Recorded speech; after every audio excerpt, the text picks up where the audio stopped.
Сәлем менің жүктім. Жүктілік күнтізбесі бойынша 13-14 аптаға да жетіп қалыппыз. Егерде сіздерде осы 13-14 аптада болсаңыз, мен сізді құттықтаймын. Бірінші триместрдің аяқталу апталары міне өз мәресіне жетті.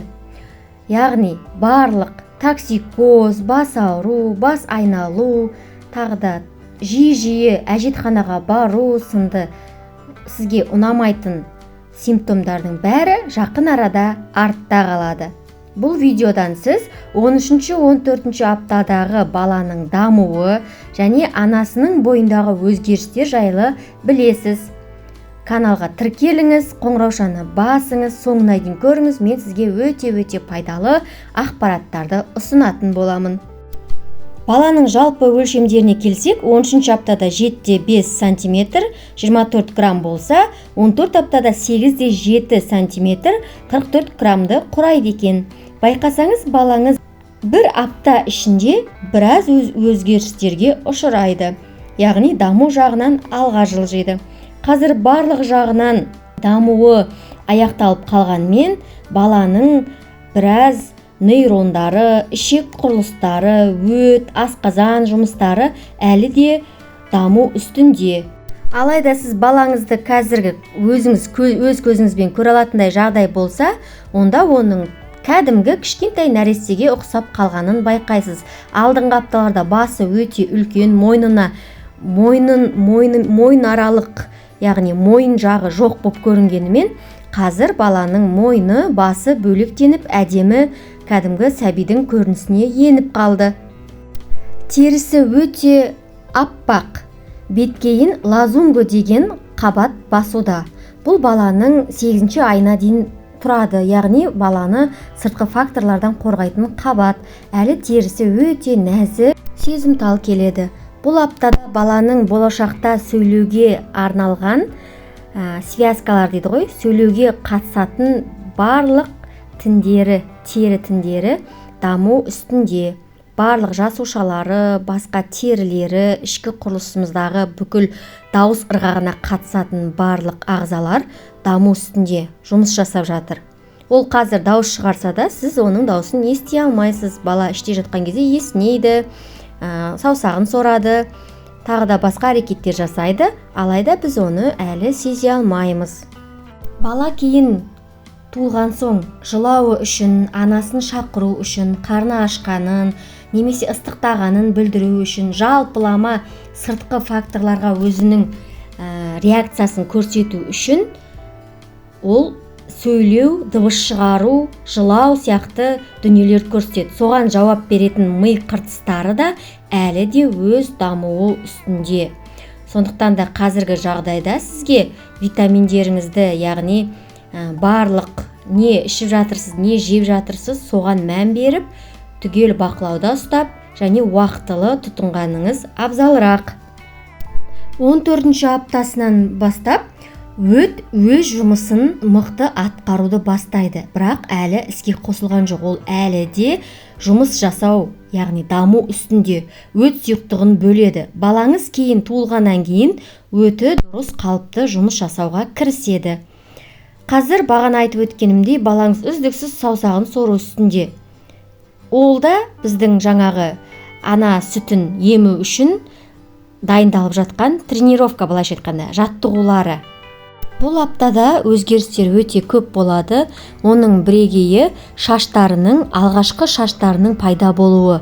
Яғни алғашқы шаштары пайда болып, өсуге кейін қараюға дайын болады. Әлі қараймайды, жай ғана ақшыл болып тұрады.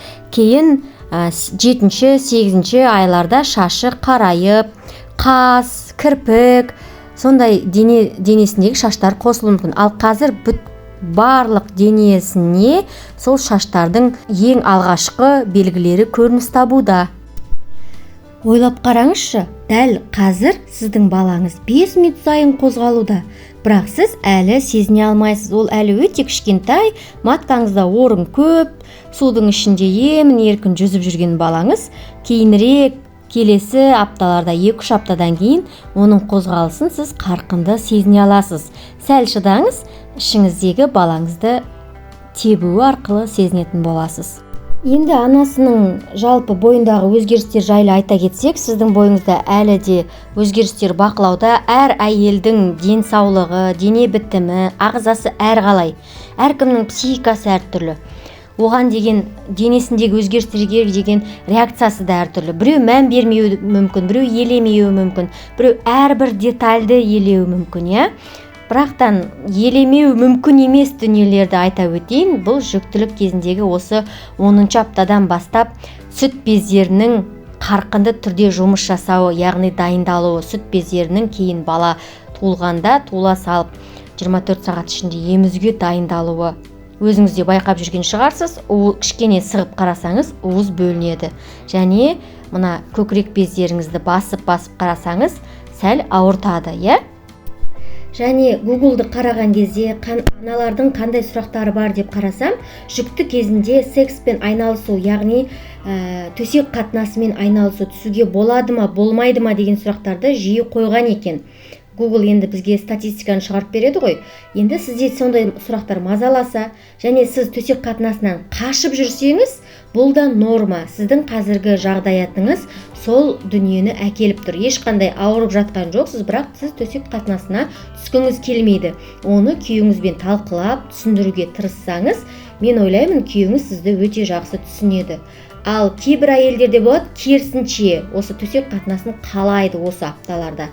14 аптадан әрі қарай төсек қатынасын қалайды. Себебі бұл жерде тағы да әр адамның ағзасы әрқалай, гормондарды бөлінуі де әрқалай. Кейбірінде өте көбірек бөлінеді, кейбірінде аз бөлінеді. Кейбір әйелдерде тіпті гормон бұзылыстары да болып жатады. Оны гинекологтарыңызбен ақылдасасыздар.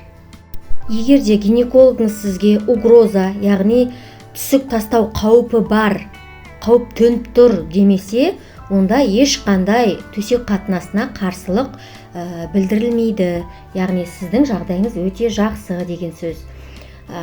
Мысалға, егер де күні бойы жұмыс істедіңіз, күні бойы бір нәрселермен айналыстыңыз, кешке қарай аяғыңыздың астына қарай, яғни ішіңіздің астыңғы жағы төменге қарай тартып ауырса, онда төсек қатынасына кішкене күйеуіңізге айтыңыз, қарсылық білдіріңіз. Себебі ол да жаңағы түсік қаупі, угрозаның айқын көріністерінің бірі. Қан келу болса, ішіңіз өте қатты ауырса, оны жасырып, үндемей жүрместен дәрігеріңізге немесе жедел жәрдемге қоңырау шалыңыз. Ал егер де сізде алғашқы жүктілік болып, жүкті кезінде қосылуға болмайды, яғни төсек қатынасына түсуге болмайды деген пікір болса, онда ол пікіріңізді мен жоққа шығарамын. Себебі сізде бәрі жақсы болса, 9 ай бойы етек-кірсіз осы төсек қатынасы ләззатынан ләззат алыңыздар. Күйеуіңіз екеуіңіздің ара қатынасыңызды жақсартуға, керемет романтикалық жағдаяттар жасауға осы ай таптырмас мезгіл. Алайда кейбір жағдаяттарда мен әйелдермен психолог ретінде жұмыс істегендіктен айтар едім, осы аяқ ауыр кезінде көбінде еркектер өзімен өзі алшақтайды. Мүмкін олардың да күдігі бар шығар, жүкті кезінде қосылуға болмайды, жүкті кезінде жақындауға болмайды деген ойы бар шығар. Ондай қорқыныштарын күйеулеріңізбен осы тақырып жайлы сөйлесіп, осы тақырыпты талқылаңыздар. Ешқандай ешнәрсе балаға болмайды. Балаға ол тіпті сіздің салғаныңыз байқалмайды да, бармайды да. Бала маткада жатыр. Сіздікі влагалищеден ғана әрі қарай кетіп қалады. Яғни кіреберісіне кіреді, әрі қарай кетеді. Матка жоғарыда. Солай түсіндірсеңіздер болады. Кейбір еркектер қорқады екен, бір қызығы. Сондықтан да осы мәселеде жақсылап ізденіп, күйеуіңізбен ақылдасып, пікір алмасыңыз. Жеміс-жидектер, көкөністерді көбейтіп жей беріңіз. Дәрігеріңіз сізге қандай витаминдер, поливитамин, макро, микровитаминдерін жазып берген болса, дәрумендерді, онда оны үздіксіз қабылдаңыз. Уақытылы қабылдаңыз. Мысалға, магнийді кешке ішу керек, кальцийді түнде жеу керек, сонда сіңімді болады. Д3 мен омеганы таңертең ішу керек деген сияқты өз арнайы өзінің уақыттары бар. Немесе сізге жалпылама аяқ ауырларға арналған витаминді жазып берсе, мен кеңес беретін едім, оны алып, сатып алып, ақша құртпай-ақ қойыңыз. Себебі оның ішінде дозасы, яғни бір күндік доза дейді ғой, бір күндік сізге қажетті, ағзаңызға қажетті мөлшерлемесі өте аз. Сондықтан да дана-данадан алып ішіп, немесе оның орнын кәдімгі астай, тағамдай алып жабуыңызды кеңес беремін. Бұл апталықтарда түрлі жаңғақтарды тұтынуға кеңес беремін. Мысалы, бадам жаңғағы дейді ғой. Бадам жаңғағы, грек жаңғағы, осы жаңғақтарды көбірек тұтыну қажет. Бұл сіздің балаңызға өте пайдалы, себебі қазір миы, яғни сөйлеуге қатысты, ойлануға қатысты жақтары мидың өте қарқынды даму үстінде. Ал менің жүктім келесі апталық видеоларда кездескенше, және астына комментарий жаза кетіңіз. Сіз қай аптадасыз және қандай сезімдесіз? Және бірнеше балаңыз болса, әр балада осы апталықта қандай сезімдерді басыңыздан, бойыңыздан кешірдіңіз? Қандай жағдаяттар болды? Қандай дәрілер іштіңіз? Қандай витаминдер іштіңіз? Не нәрсеге жерік болып жатырсыз? Қандай тағамдарға жерік болып жатырсыз? Бізге ол қызық. Комментарийға бөлісіңіз және де таратыңыз.